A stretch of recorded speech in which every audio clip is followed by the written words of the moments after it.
जोंनि इउपिपिएलनि दैदेनगिरि आरो बिपिएफनि दैदेनगिरिफ्रा सावरायबाय थादों। हाग्रामा महिलारि सारा बर'नि सासे गिदिर बिथाङा बुंनो थाङोबा रिभलुसनारि, बिथाङा सासे गिदिर दैदेनगिरि। हाग्रामा महिलारि बिथाङा बड' लिबारेसन टाइगार्सखौ दैदेननायजों लोगोसे बर' माहारियारि आफादनि बिथाङा सिनस्रि बायदि हाबा मावबोदों।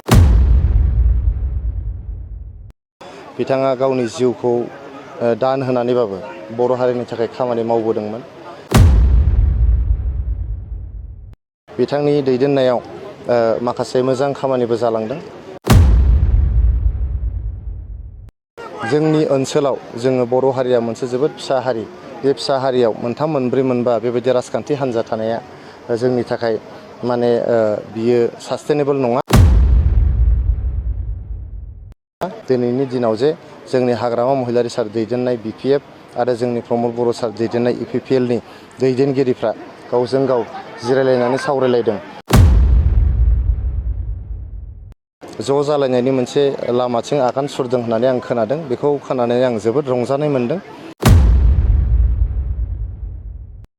हा हु रैखाथि होनाय आरो हारिनि राजखान्थिनि इयुनखौ गोख्रों खालामनाय, बे बिथिंखौ जाहाथे गासैबो मावफुंलांजोबनो हायो। फिसा फिसौ सार्थखौ नागारनानै जोंनि दैदेनगिरिफ्रा जाहाथे गोसो मिलायलायनानै ज' आखाइ हमलायलायनानै जाहाथे खामानि मावलायनो हायो, बेखौनो आङो दैदेनगिरिफोरनिसिमबो खावलायहरदों। जुदि बिपिएफ आरो इउपिपिएल हान्जाया जयै ज' जालायलायनानै जुदि बे ओनसोलनि राजखान्थिखौ दैदेनोबा, बे ओनसोलनि समाजखान्थिखौ दैदेनोबा, बे ओनसोलनि जौगानायनि हाबाफारिखौ मावोब्ला आं सानो बेयाव जेबो हेंथा थानाय नङा। जों बर' माहारिनि थाखाय बेयो मोनसे गिदिर एचिभमेन्ट जागोन। हाग्रामा महिलारि सारा बर'नि सासे गिदिर बिथाङा बुंनो थाङोबा रिभलुसनारि, बिथाङा सासे गिदिर दैदेनगिरि।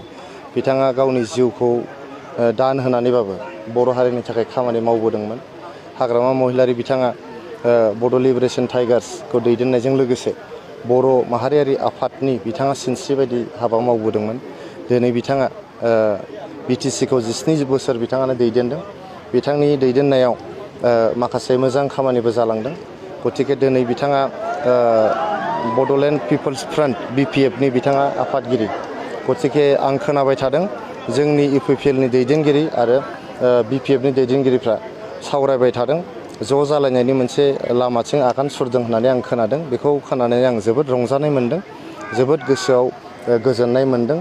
जोंनि ओनसोलाव जोङो बर' हारिया मोनसे जोबोद फिसा हारि। बे फिसा हारियाव मोनथाम मोनब्रै मोनबा बेबायदि राजखान्थि हान्जा थानाया जोंनि थाखाय बियो सास्टेनेबल नङा। बेनि थाखायनो जुदि बिपिएफ आरो इउपिपिएल हान्जाया जयै ज' जालायलायनानै जुदि बे ओनसोलनि राजखान्थिखौ दैदेनोबा, बे ओनसोलनि समाजखान्थिखौ दैदेनोबा, बे ओनसोलनि जौगानायनि हाबाफारिखौ मावोब्ला आं सानो बेयाव जेबो हेंथा थानाय नङा। आरो जों बर' माहारिनि थाखाय बेयो मोनसे गिदिर एचिभमेन्ट जागोन, गिदिर मोनसे जाफुंसारनाय जागोन। बेनि थाखायनो आं इसोरनाव आर'ज गाबदों दिनैनि दिनाव जे जोंनि हाग्रामा महिलारि सार दैदेननाय बिपिएफ आरो जोंनि प्रमद बर' सार दैदेननाय इउपिपिएलनि दैदेनगिरिफ्रा गावजों गाव जिरायलायनानै सावरायलायदों। ज' जालायनायनि खाबास खालामलायदों। बियो आंनिल' नङा, साफ्रोमबो बर' रायजो राजाल' नङा, जोंनि बड'लेण्ड ओनसोलनि साफ्रोमबो रायजो राजानि मोनसे रंजानायनि खौरां। आङो मिजिंथियो बे हाबाफारिया जाफुंगोन आरो जाफुंनायजों जोंहा आद्रा थालांनाय जेफोर हाबाफारिफोर दं, जोंनि बर' माहारिनि जोंनि राजखान्थियारि आयदायाव थालांनाय हाबाफारिफोर, समाजखान्थि बिथिङाव थालांनाय आयदाफोर, थुनलाइनि बिथिङाव थालांनाय आयदाफोर, गेलेनाय हारिमु बिथिङाव थालांनाय आयदाफोर, हा हु रैखाथि होनाय आरो हारिनि राजखान्थिनि इयुनखौ गोख्रों खालामनाय, बे बिथिंखौ जाहाथे गासैबो मावफुंलांजोबनो हायो। फिसा फिसौ सार्थखौ नागारनानै जोंनि दैदेनगिरिफ्रा जाहाथे गोसो मिलायलायनानै ज' आखाइ हमलायलायनानै जाहाथे खामानि मावलायनो हायो, बेखौनो आङो दैदेनगिरिफोरनिसिमबो खावलायहरदों आरो आङो आफा इसोरनाव आर'ज गाबदों।